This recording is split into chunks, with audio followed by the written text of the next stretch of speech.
returned, and, placing his hands upon the shoulders of a stalwart vagabond near to him, threw a somerset upon the broad cap of a palliard, who was so jammed in the midst that he could not have stirred to avoid the shock. Thence, without pausing, he vaulted forwards, and dropped lightly upon the ground in front of Zoroaster, and immediately before the highwayman. Dick laughed immoderately at Jerry's manoeuvre. He shook his old chum cordially by the hand, saying in a whisper, "What the devil brings you here, Jerry?" "I might retort and ask you that question, Captain Turpin," replied Jerry, sotto voce. "It is odd to see me here, certainly, quite out of my element, lost among this canaille, this canting crew, all the fault of a pair of gipsy eyes, bright as a diamond, dark as a sloe, you comprehend, a little afar, ha, ha, liable to these things. Bring your ear closer, my boy. Be upon your guard. Keep a sharp lookout. There's a devil of a reward upon your head. I won't answer for all those rascals." "Thank you for the hint, Jerry," replied Dick, in the same tone. "I calculated my chances pretty nicely when I came here; but if I should perceive any symptoms of foul play, any attempt to snitch or nose amongst this pack of peddlers, I have a friend or two at hand who won't be silent upon the occasion. Rest assured, I shall have my eye upon the gnarling scoundrels. I won't be sold for nothing." "Trust you for that," returned Juniper, with a wink. "Stay," added he, "a thought strikes me. I have a scheme in petto which may, perhaps, afford you some fun, and will, at all events, ensure your safety during your stay." "What is it?" asked Dick. "Just amuse yourself with a flirtation for a moment or two with that pretty damsel, who has been casting her ogles at you for the last 5 minutes without success, while I effect a master stroke." And as Turpin, nothing loth, following his advice, Jerry addressed himself to Zoroaster. After a little conference, accompanied by that worthy and the Knight of Malta, the trio stepped forward from the line, and approached Dick, when Juniper, assuming some such altitude as our admirable Jones the comedian is wont to display, delivered himself of the following address. Turpin listened with the gravity of one of the distinguished persons alluded to, at the commencement of the present chapter, upon their receiving the freedom of the city at the hands of a mayor and corporation.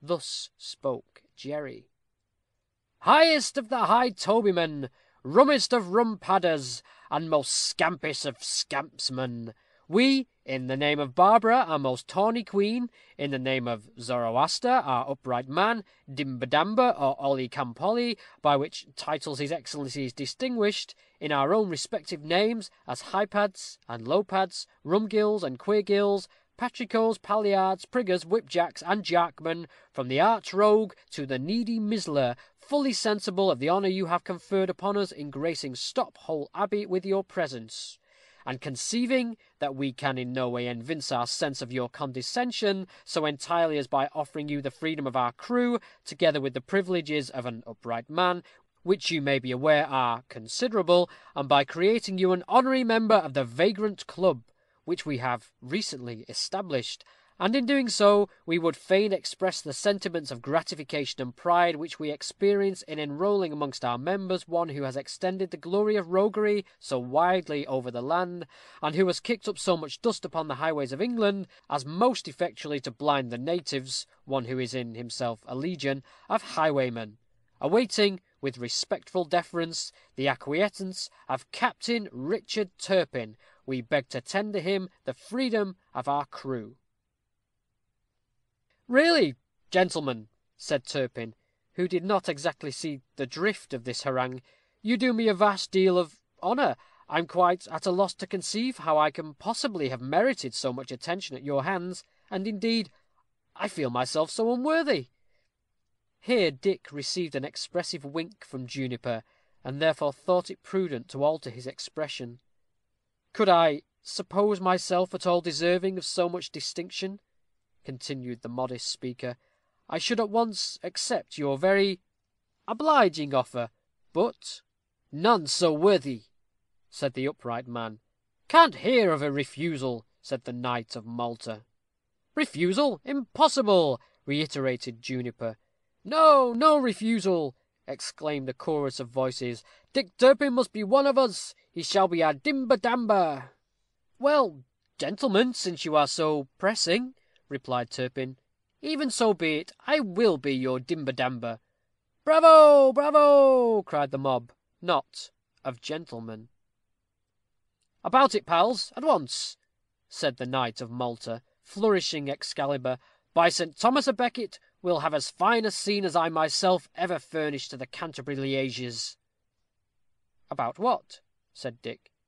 Your matriculation, replied Jerry. There are certain forms to be gone through, with an oath to be taken. Merely a trifle. We'll have a jolly booze when all's over. Come bing avast, my merry pals. To the green, to the green. A Turpin, a Turpin, a new brother. A Turpin, a Turpin, a new brother, echoed the crew. I've brought you through, said Jerry, taking an advantage of the uproar that ensued to whisper to his chum. None of them will dare to lift a finger against you now. They are all your friends for life. Nevertheless, returned Turpin, I should be glad to know what has become of Bess. If it is your Prancer you are wanting, chirped a fluttering creature, whom Turpin recognised as Luke's groom Grasshopper, I gave her a fresh loaf and a stoop of stingo, as you bade me, and there she be, under yon tree, as quiet as a lamb. I see her, replied Turpin. Just tighten her girths, Grasshopper, and bring her after me, and thou shalt have wherewithal to chirp over thy cups at supper. Away bounded the elfin dwarf to execute his behest. A loud shout now rent the skies, and presently afterwards was heard the vile scraping of a fiddle, accompanied by the tattoo of a drum. Approaching Turpin, a host of gipsies elevated the highwayman upon their shoulders, and in this way he was carried to the centre of the green, where the long oaken table, which had once served the Franciscans for refection, was now destined for the stage of the pageant. Upon this table 3 drums were placed, and Turpin was requested to seat himself on the central one. A solemn prelude, more unearthly than the incantation of the Freyschütz, was played by the orchestra of the band, conducted by the Paganini of the place, who elicited the most marvellous notes from his shell. A couple of shawms emitted sepulchral sounds, while the hollow rolling of a drum broke ever and anon upon the ear. The effect was prodigiously fine. During this overture, the patrico and the upright man had ascended the rostrum, each taking his place, the former on the right hand of Turpin, the latter upon his left. Below them stood the Knight of Malta, with Excalibur drawn in his hand, and gleaming in the sunshine. On the whole, Dick was amused with what he saw, and with the novel situation in which he found himself placed. Around the table were congregated a compact mass of heads, so compact indeed that they looked like one creature, an Argus, with each eye upturned upon the highwayman.